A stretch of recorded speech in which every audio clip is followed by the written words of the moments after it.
जय भीम दोस्तों। आजादी के 70 साल से भी अधिक का समय हो चुका है। भारत आज तक कोई भी दलित प्रधानमंत्री नहीं दे सका। आज हम इसी टॉपिक पर चर्चा करेंगे कि क्या आने वाले समय में चंद्रशेखर आजाद को प्रथम दलित प्रधानमंत्री के रूप में देखा जा सकेगा। इस चीज को आज हम बहुत ही गंभीरता से समझेंगे। इस विषय पर गंभीरता से विश्लेषण करने से पहले हम चंद्रशेखर आजाद के जीवन पर थोड़ा सा प्रकाश डाल देते हैं। चंद्रशेखर आजाद रावण का जन्म उत्तर प्रदेश के सहारनपुर में घड़कौली ग्राम में हुआ था। उनका जन्म एक दलित परिवार में हुआ था और बचपन से ही चंद्रशेखर को समाज में फैली असमानता और दलितों के प्रति भेदभाव का सामना करना पड़ा। इसके कारण उनका दिल बचपन से ही समाज की अन्यायपूर्ण संरचना के खिलाफ विद्रोह करने के लिए तैयार हो गया था। चंद्रशेखर का जन्म एक छोटे से गांव में हुआ था जहां शिक्षा और जागरूकता की कमी थी। उनके परिवार का सामाजिक और आर्थिक स्तर काफी निम्न था और उनके माता पिता खेती-बाड़ी के कार्यों में लगे हुए थे। चंद्रशेखर की माता अपने बेटे के लिए बहुत ही कठोर और संघर्षशील महिला थीं। उन्होंने हमेशा अपने बेटे को समाज के अन्याय के खिलाफ खड़ा होने के लिए प्रेरित किया। उनके माता पिता का संघर्षपूर्ण जीवन उनके लिए प्रेरणा का स्रोत बना और यही कारण था कि चंद्रशेखर ने अपनी जड़ों से ही समाज सुधार और मानवाधिकार की दिशा में काम करने का संकल्प लिया। चंद्रशेखर की प्रारंभिक शिक्षा गांव के ही एक सरकारी स्कूल से हुई थी। हालांकि गांव में सुविधाओं की कमी थी, लेकिन चंद्रशेखर ने खुद को शिक्षा में उत्कृष्ट बनाने की पूरी कोशिश की। उन्होंने छोटी उम्र से ही समाज के भेदभाव और असमानताओं को महसूस किया और इन समस्याओं के समाधान की दिशा में काम करने की ठानी। उनकी शिक्षा की प्रक्रिया में एक बद्धा मोद्दह तब आया जब उन्होंने भीमराव अंबेडकर और स्वामी विवेकानंद के विचारों से प्रभावित होकर दलितों के अधिकारों के लिए संघर्ष करने का निर्णय लिया। यह निर्णय उनके जीवन के सबसे महत्वपूर्ण मोद्दों में से एक था, क्योंकि इसके बाद उन्होंने अपनी शिक्षा और संघर्ष को समाज सुधार के लिए समर्पित कर दिया। यहां तक कि चंद्रशेखर को जब एहसास हुआ कि दलितों के अधिकारों के लिए जरूरी है कि समाज में जागरूकता पैदा की जाए, तो उन्होंने इस दिशा में अपने कदम बढ़ाए।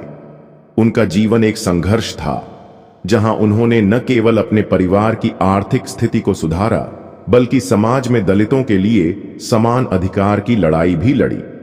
चंद्रशेखर आजाद रावण का प्रारंभिक जीवन काफी संघर्षपूर्ण और प्रेरणादायक था। उनका बचपन एक ग्रामीण इलाके में बीता, जहां शिक्षा, समृद्धि और सामाजिक समानता की कमी थी। चंद्रशेखर का परिवार गरीब था और उन्हें बचपन से ही आर्थिक संघर्ष का सामना करना पड़ा। इसके बावजूद उन्होंने अपनी शिक्षा को कभी भी प्राथमिकता से कम नहीं होने दिया। चंद्रशेखर का प्रारंभिक जीवन उनके अंदर एक साहसी और संघर्षशील व्यक्तित्व का निर्माण करने में मददगार साबित हुआ। उन्होंने छोटे से गांव में रहते हुए भी अपनी शिक्षा को जारी रखा और धीरे धीरे समाज के प्रति अपने विचारों को विकसित किया। उनके लिए शिक्षा सिर्फ एक साधन नहीं, बल्कि एक ऐसा हथियार थी जिसके माध्यम से वे समाज में व्याप्त असमानता को खत्म करने के लिए संघर्ष कर सकते थे। चंद्रशेखर के जीवन का एक महत्वपूर्ण पहलू यह था कि उन्होंने बहुत कम उम्र में ही जातिवाद और सामाजिक भेदभाव को महसूस किया। उनके आसपास के लोग अक्सर दलितों को नीच समझते थे और उन्हें समाज के मुख्य धारा से बाहर रखा जाता था। बचपन में ही उन्होंने देखा कि उनके जैसे लोगों को शिक्षा, नौकरी और अन्य अधिकारों से वंचित किया जाता था, जबकि समाज के कुछ विशेष वर्ग के लोग इन सभी चीजों का पूरा लाभ उठाते थे। यह स्थिति चंद्रशेखर के दिल में एक गहरी चुभन बन गई और उन्होंने ठान लिया कि वे जीवन भर दलितों और कमजोर वर्गों के अधिकारों के लिए काम करेंगे। इस विचार ने उन्हें युवावस्था में ही समाज सुधारक और नेता के रूप में रूपांतरित किया। चंद्रशेखर के जीवन में उनके माता पिता का गहरा प्रभाव था। उनकी मां ने हमेशा उन्हें अपने अधिकारों के लिए खड़े होने और समाज के अन्याय का विरोध करने की प्रेरणा दी। उनके पिता राजेंद्र भी एक संघर्षशील व्यक्ति थे, जो जीवन की कठिनाइयों का सामना करते हुए परिवार को पालन पोषण करने में सक्षम थे। उनके माता पिता ने उन्हें मेहनत, ईमानदारी और संघर्ष का महत्व सिखाया। चंद्रशेखर के माता पिता ने हमेशा उन्हें समाज में बदलाव लाने की दिशा में सोचने और काम करने के लिए प्रेरित किया। इसी पारिवारिक समर्थन ने चंद्रशेखर को उनके जीवन के कठिन दौर में मजबूत बनाए रखा। चंद्रशेखर ने अपनी प्रारंभिक शिक्षा गांव के एक सरकारी स्कूल से की, जहां पर संसाधनों की कमी थी, लेकिन उन्होंने कठिन परिश्रम से शिक्षा प्राप्त की। इसके बाद उन्होंने अपने परिवार के समर्थन से कुछ समय तक मेरठ में भी शिक्षा प्राप्त की। वहीं पर उन्हें यह एहसास हुआ कि शिक्षा सिर्फ एक व्यक्तिगत चीज नहीं है, बल्कि यह एक सामूहिक प्रयास भी है जो समाज में बदलाव ला सकती है। इसी सोच ने चंद्रशेखर को एक बड़ी राह पर चलने के लिए प्रेरित किया। कभी भी चंद्रशेखर को किसी भी प्रकार की मुश्किलें उनके लक्ष्य से भटका नहीं सकीं। उन्होंने अपने जीवन के इस दौर में यह समझ लिया था कि केवल शिक्षा ही उन्हें और उनके जैसे अन्य दलितों को समान अधिकार दिला सकती है। चंद्रशेखर आजाद रावण का करियर संघर्षों से भरा हुआ था, जिसमें उन्होंने न केवल अपने व्यक्तिगत जीवन को बेहतर बनाने के लिए काम किया, बल्कि समाज में व्याप्त असमानताओं और अन्याय के खिलाफ भी अपनी आवाज उठाई।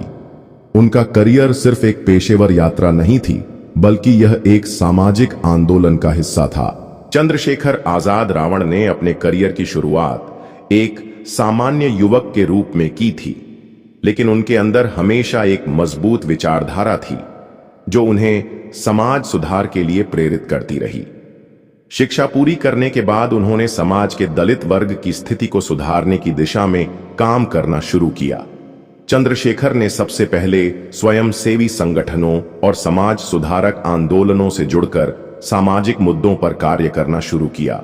उन्होंने अपनी ओर से समाज में जागरूकता फैलाने के लिए कई अभियान चलाए, जहां उन्होंने दलितों के अधिकारों, उनके लिए आरक्षण की मांग और समाज में समानता की बात की।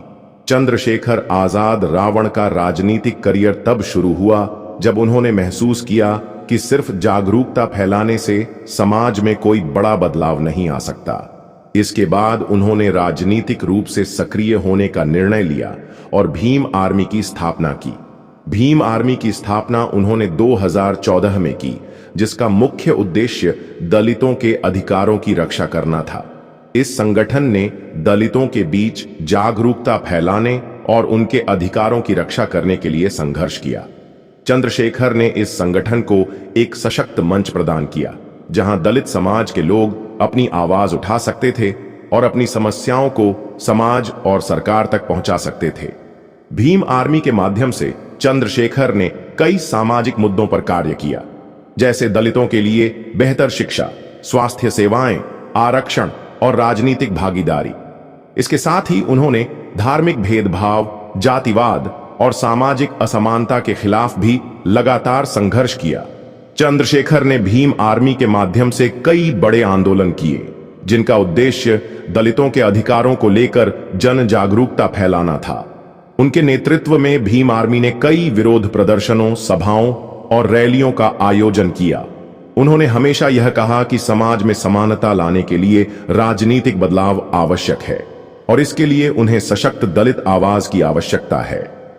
चंद्रशेखर आजाद रावण की यात्रा को केवल राजनीतिक या सामाजिक संगठन तक सीमित नहीं किया जा सकता। उनकी यात्रा में कई संघर्षों और जेल यात्राओं का भी समावेश है। चंद्रशेखर को सहारनपुर दंगों के बाद गिरफ्तार किया गया। यह दंगे दलितों और सवर्णों के बीच हुए थे और चंद्रशेखर का आरोप था कि वे दलितों के अधिकारों के लिए आवाज उठा रहे थे। उन्हें इस मामले में जेल भेजा गया, लेकिन उन्होंने इस कठिन समय को भी अपने आंदोलन को और सशक्त बनाने का अवसर माना। उनकी जेल यात्रा ने उन्हें और भी अधिक लोकप्रिय बना दिया और दलितों के अधिकारों की रक्षा करने का उनका संकल्प और मजबूत हुआ। उनका यह करियर न केवल उनके व्यक्तिगत जीवन की कहानी है, बल्कि यह उस समग्र सामाजिक परिवर्तन का हिस्सा है जिसे वे हासिल करना चाहते थे। संगठन दलितों के अधिकारों की रक्षा करने और सामाजिक समानता को बढ़ावा देने के उद्देश्य से बनाया गया था। इस संगठन का नाम भीम आर्मी रखने के पीछे उनका यह मानना था कि भीमराव अंबेडकर, जो भारतीय संविधान के निर्माता और दलितों के सबसे बड़े नेता थे, उनके विचारों और संघर्षों को ध्यान में रखते हुए समाज में समानता लानी चाहिए। भीम आर्मी की स्थापना का मुख्य उद्देश्य दलित समाज को जागरूक करना और उनके अधिकारों की रक्षा करना था। चंद्रशेखर आजाद रावण का मानना था कि समाज में व्याप्त जातिवाद, धार्मिक भेदभाव और सामाजिक असमानता को समाप्त करने के लिए एक मजबूत और सशक्त संगठन की आवश्यकता थी। भीम आर्मी का मुख्य उद्देश्य दलितों के अधिकारों की रक्षा करना था ताकि उन्हें समाज में समान अवसर मिल सकें। चंद्रशेखर आजाद रावण ने जातिवाद को समाप्त करने का संकल्प लिया और इसे खत्म करने के लिए भीम आर्मी को एक मंच के रूप में उपयोग किया। भीम आर्मी ने विशेष रूप से दलितों के बीच शिक्षा और जागरूकता फैलाने के लिए कई कार्यक्रमों का आयोजन किया। चंद्रशेखर का मानना था कि भारत में समाज में समानता लाने के लिए न्याय और समानता की आवश्यकता है। वे दलितों को इस दिशा में सशक्त बनाना चाहते थे। भीम आर्मी ने अपनी स्थापना के बाद बहुत ही तेजी से पूरे उत्तर प्रदेश और अन्य राज्यों में अपनी पहचान बनाई। इसका प्रभाव विशेष रूप से उत्तर प्रदेश, उत्तराखंड, हरियाणा और पंजाब जैसे राज्यों में देखा गया, जहां दलित समुदायों की बड़ी संख्या है। चंद्रशेखर आजाद रावण ने भीम आर्मी के माध्यम से दलितों के लिए एक आवाज दी, जो पहले समाज में बहुत ही दबा हुई थी। यह संगठन न केवल शिक्षा, स्वास्थ्य और आरक्षण जैसे मुद्दों पर काम करता था, बल्कि यह दलितों को राजनीतिक रूप से भी सशक्त बनाने का कार्य कर रहा था। भीम आर्मी ने कई प्रदर्शनों, रैलियों और सभाओं का आयोजन किया, जो दलित समुदायों के लिए एक आंदोलन का रूप ले चुके थे। इन प्रदर्शनों के माध्यम से उन्होंने सरकार से और समाज से दलितों के अधिकारों के लिए संघर्ष किया। भीम आर्मी का नाम और प्रभाव विशेष रूप से सहारनपुर दंगों के बाद तेजी से बढ़ा। यह दंगे दलितों और सवर्णों के बीच हुए थे और चंद्रशेखर आजाद रावण का आरोप था कि यह दंगे उनके संगठन को कमजोर करने और दलितों की आवाज को दबाने के लिए थे। इस घटना के बाद चंद्रशेखर को गिरफ्तार किया गया और इसने उन्हें एक शहीद की तरह दलितों के बीच प्रतिष्ठा दिलाई। उनका संघर्ष और गिरफ्तारी उन्हें दलित समुदाय के लिए एक प्रतीक बना दिया। इससे भीम आर्मी की लोकप्रियता और बढ़ी और संगठन के प्रभाव का दायरा और भी विस्तृत हुआ। भीम आर्मी ने भारत में दलितों के बीच जागरूकता फैलाने और उनके अधिकारों के लिए संघर्ष करने में महत्वपूर्ण योगदान दिया। संगठन ने न केवल सशक्तिकरण के लिए आंदोलन चलाए, बल्कि कई सामाजिक कार्यक्रमों के जरिए उन्होंने शिक्षा, स्वास्थ्य और सामाजिक न्याय के मुद्दों को उठाया। इसके अलावा भीम आर्मी ने राजनीतिक रूप से भी दलितों को सशक्त बनाने के लिए कई अभियान चलाए और उनका मानना था कि अगर समाज में वास्तविक बदलाव लाना है तो दलितों को राजनीतिक रूप से सशक्त बनाना जरूरी है। यही कारण है कि चंद्रशेखर ने बाद में आजाद समाज पार्टी की भी स्थापना की, जो उनके राजनीतिक दृष्टिकोण को एक नई दिशा देने का कार्य करती थी। चंद्रशेखर आजाद रावण का राजनीतिक सफर और समाज सुधार के लिए उनकी प्रतिबद्धता उन्हें एक नए मोड़ पर लेकर आई। भीम आर्मी के माध्यम से दलितों के अधिकारों की रक्षा करने और सामाजिक न्याय की लड़ाई लड़ने के बाद उन्होंने महसूस किया कि दलितों को राजनीतिक रूप से सशक्त बनाने के लिए एक अलग राजनीतिक दल की आवश्यकता है।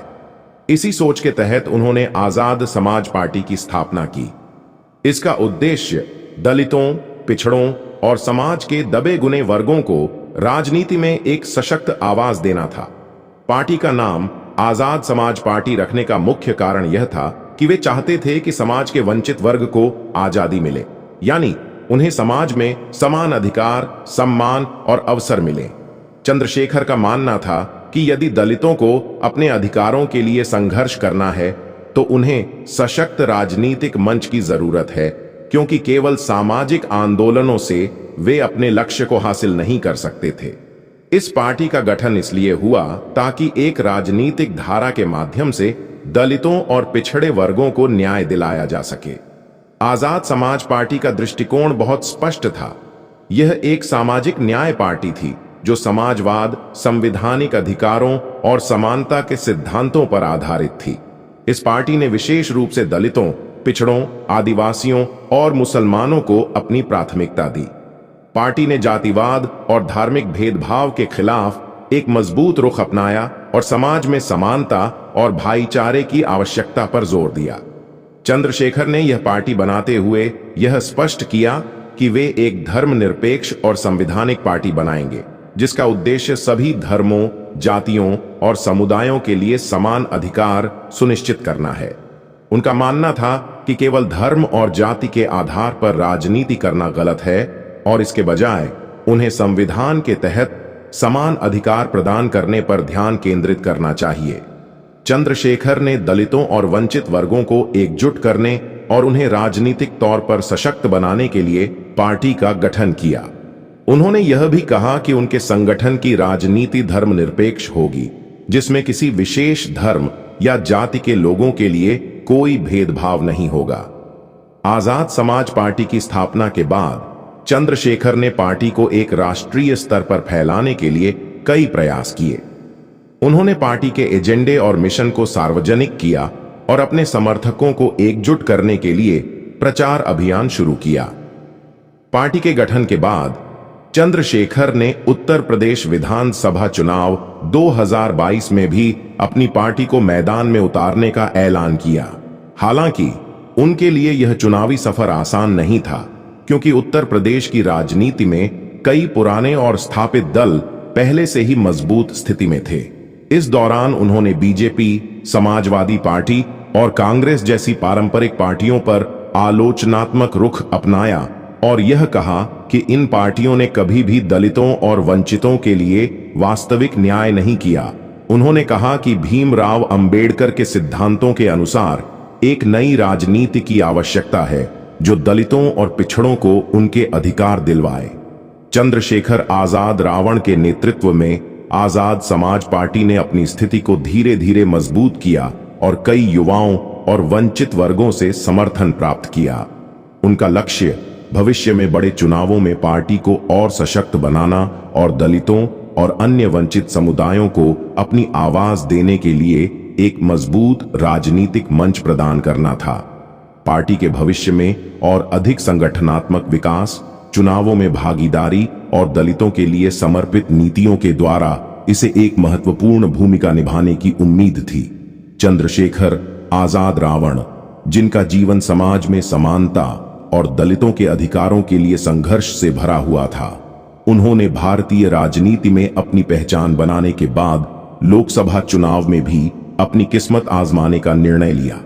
उनकी राजनीतिक यात्रा में यह एक महत्वपूर्ण मोड़ था, क्योंकि उनके लिए यह एक अवसर था जिससे वे अपने विचारों और उद्देश्यों को राष्ट्रीय स्तर पर प्रस्तुत कर सकते थे। चंद्रशेखर आजाद रावण ने लोकसभा चुनाव में अपनी पार्टी आजाद समाज पार्टी के उम्मीदवार के रूप में चुनावी मैदान में उतरने का फैसला किया। उनके लिए यह कदम एक चुनौतीपूर्ण था, क्योंकि उत्तर प्रदेश और अन्य राज्यों में चुनावी राजनीति में पहले से मजबूत और स्थापित दलों की स्थिति थी। चंद्रशेखर का उद्देश्य लोकसभा चुनाव में दलितों, पिछड़ों और वंचित समुदायों के अधिकारों को प्रमुखता से उठाना था। उनका मानना था कि भारतीय राजनीति में इन समुदायों की आवाज को सशक्त बनाने के लिए उन्हें एक अलग राजनीतिक विकल्प की आवश्यकता है। चंद्रशेखर ने लोकसभा चुनाव के दौरान भीम आर्मी और आजाद समाज पार्टी के जरिए एक प्रभावी प्रचार अभियान चलाया। उन्होंने विशेष रूप से उत्तर प्रदेश, उत्तराखंड, हरियाणा और पंजाब जैसे राज्यों में अपने चुनावी अभियान को तेज किया, जहां पर दलित और पिछड़े समुदायों का अच्छा खासा प्रभाव था। चंद्रशेखर ने अपने अभियान के दौरान जातिवाद, धार्मिक भेदभाव और सामाजिक असमानता के खिलाफ अपनी आवाज बुलंद की और जनता से यह वादा किया कि अगर वे सत्ता में आए तो वे समाज के हर वर्ग को समान अवसर प्रदान करेंगे। चंद्रशेखर आजाद रावण ने चुनावी रणभूमि में पूरी निष्ठा और समर्पण के साथ काम किया। उनके प्रचार में दलितों, पिछड़ों, आदिवासियों और मुसलमानों के लिए विशेष योजनाओं और आरक्षण के मुद्दों पर जोर दिया गया। उनका यह अभियान युवाओं और सामाजिक न्याय के समर्थकों को एकजुट करने में सफल रहा। हालांकि लोकसभा चुनाव में चंद्रशेखर और उनकी पार्टी को पूर्ण बहुमत प्राप्त नहीं हो सका, लेकिन उन्होंने यह दिखा दिया कि एक मजबूत दलित और वंचित वर्गों की आवाज अब भारतीय राजनीति में सशक्त हो चुकी है। चंद्रशेखर आजाद रावण की पार्टी ने इस चुनाव में एक निर्णायक भूमिका निभाई और कई सीटों पर अच्छे परिणाम हासिल किए। उनकी पार्टी ने उन क्षेत्रों में विशेष प्रभाव डाला जहां दलितों और पिछड़ों की आबादी अधिक थी और जहां पर उनके विचार और नीतियां प्रभावी हो सकती थीं। चंद्रशेखर आजाद रावण के लिए लोकसभा चुनाव एक दीर्घकालिक लक्ष्य का हिस्सा था, जहां उनका उद्देश्य दलितों और वंचितों की आवाज को संसद में पहुंचाना था।